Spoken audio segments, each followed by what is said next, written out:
Fala pessoal, bom dia, boa tarde, boa noite. Tô fazendo aqui uma pequena pausa no meu carnaval. Prometi para mim mesmo que ia ficar esses 3 dias aí sem produzir nada. A gente tem produzido muito intensamente, né? Tanto na academia, né? Assim, tenho escrito e enviado alguns trabalhos para eventos nacionais. Tenho procurado aí voltar a publicar, né? Aquela questão do muitas pessoas terminam o doutorado e param de produzir, né? Eu até entendo, eu até entendo essas pessoas, mas pretendo fazer aí o que outros também fazem, que é o de continuar produzindo, talvez não com a mesma intensidade que antes do doutorado, mas com alguma intensidade.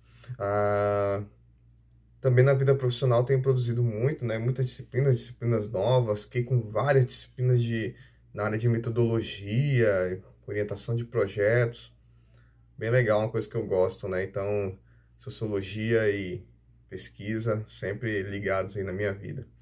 E aí eu tô rompendo talvez eu rompa algumas outras vezes, né? Esse meu descanso para falar um pouco sobre carnaval, né? Dei uma entrevista, uma TV local aqui, sexta-feira, e fiquei com algumas coisas na cabeça e resolvi vir contar aqui para vocês essas coisas que estão na minha cabeça. O carnaval, bem, a origem do carnaval, né? Eu não tenho essa perspectiva histórica detalhada, né? Não é bem a minha área de formação, né? O pessoal da história lá da Uni até brincava com a gente, falava que o brincadeira entre cursos, né? Que o sociólogo é um historiador preguiçoso, né? Ele só estuda da Idade Moderna para frente. O que não é verdade, né? Nós sabemos, professora Berenice, né? Professora doutora Berenice Tourinho, ela falava pra gente, né? Falou várias vezes no primeiro semestre de Ciências Sociais, lá em 2007, que um sociólogo sem estudo de economia e de história, ele lhe falta pernas de análise, né? E ela falava isso quase toda a aula. Então, isso eu nunca vou esquecer, que nós temos que estudar história também. Mas vamos focar na sociologia, né? Eu estudei no segundo período de Ciências Sociais um livro As Linhagens do Estado Absolutista, do Perry Anderson, né? Do historiador. Quem foi que ministrou essa disciplina e passou esse livro foi o professor Alexandre Pacheco, que é historiador e doutor em sociologia aqui da universidade. E nós tivemos alguns debates. Eu lembro que eu apresentei um seminário sobre um capítulo desse livro, não foi sobre o que eu vou falar hoje, mas essencialmente um capítulo desse livro vai falar sobre o carnaval, né?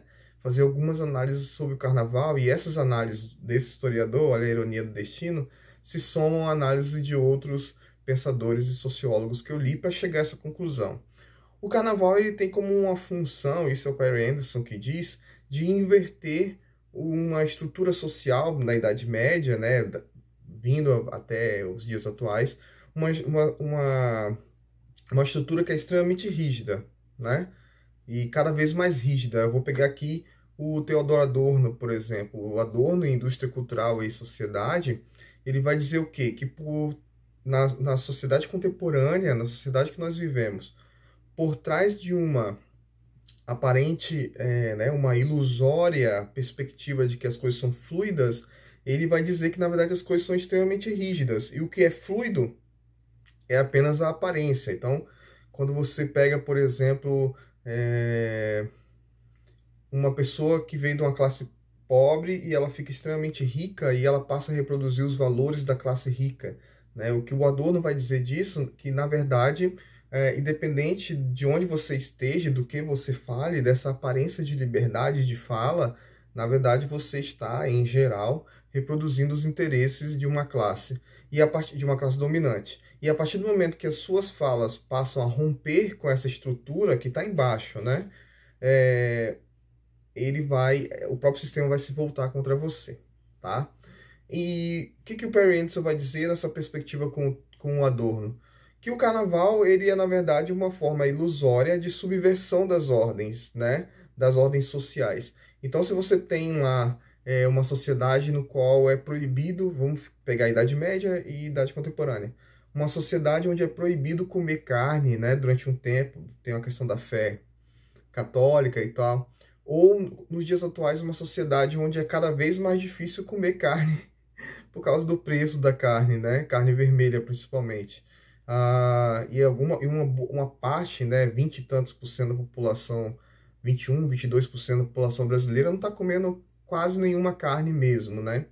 Quando você tem esse cenário de dívida, de trabalho, lembrando que o IBGE soltou um resultado de 2021, soltou agora em fevereiro, de que o brasileiro está ganhando menos pelo seu trabalho, né? E está ganhando um patamar semelhante a 2012. Né? Então nós estamos em 2022 e hoje o brasileiro, pelo seu trabalho, é remunerado pela mesmo valor médio que ele recebia em 2012. Né, nós temos uma inflação de mais de 10% aí. Então você soma tudo isso e você pega tanto a Idade Média, que tinha uma estrutura social extremamente rígida, né, e sem aparência de mudança, era rígida mesmo e acabou. E a nossa sociedade, que apesar de ter um discurso de mudança social, ela também é extremamente rígida, né? As pessoas que ficam ricas, que ficam cada vez mais ricas, são as pessoas que vêm de uma classe, né? A mobilidade social na sociedade contemporânea é extremamente mínima, né? Estatisticamente falando. Pegamos essas duas sociedades extremamente rígidas e vem o carnaval como forma de subversão. Voltando no exemplo da carne. A pessoa que mal consegue comer carne ou não podia comer carne no passado, ela pega e come carne pra caramba. O carnaval, né? A festa da carne, né?